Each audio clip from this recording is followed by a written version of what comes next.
Տիկին Հայկազյան, մի փոքր կներկայացնեք իրավիճակը օդի որակի վերաբերյալ։ Ինչ պատկեր ունենք այս պահին։ Պարոն քաղաքապետ,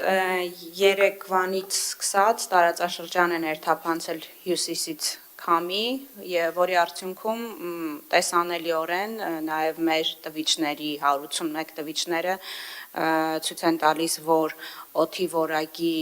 զգալի բարելավում է տեղի ունեցել, զգալի այնքանով, որ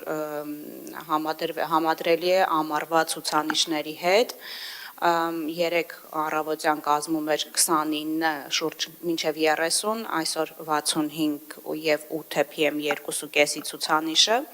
Միևնույն ժամանակ, երբ շարունակաբար ներկայացնում ենք օդի որակի մասին տեղեկատվություն և նշում ենք, որ այո և մարդածին և բնական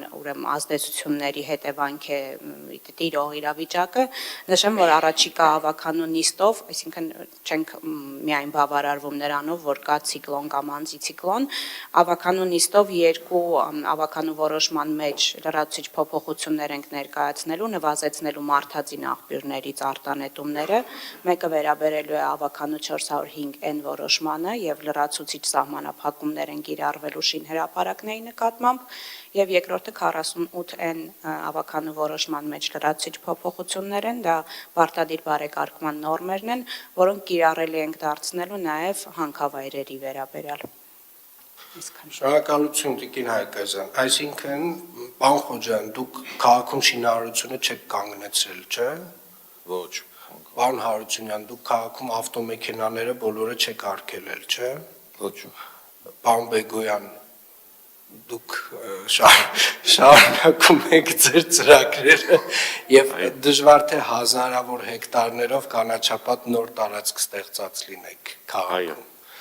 Շատ լավ, հարգելի գործընկերներ, սիրելի երևանցիներ, իրականում օդի որակի խնդիրը Երևան քաղաքում մեծապես պայմանավորված է օդի ինվերսիայով, բնակլիմայական պայմաններով և մեր աշխարհագրական դիրքով, բայց ինչպես ճիշտ Տիկին Հայկազյանը նշում է,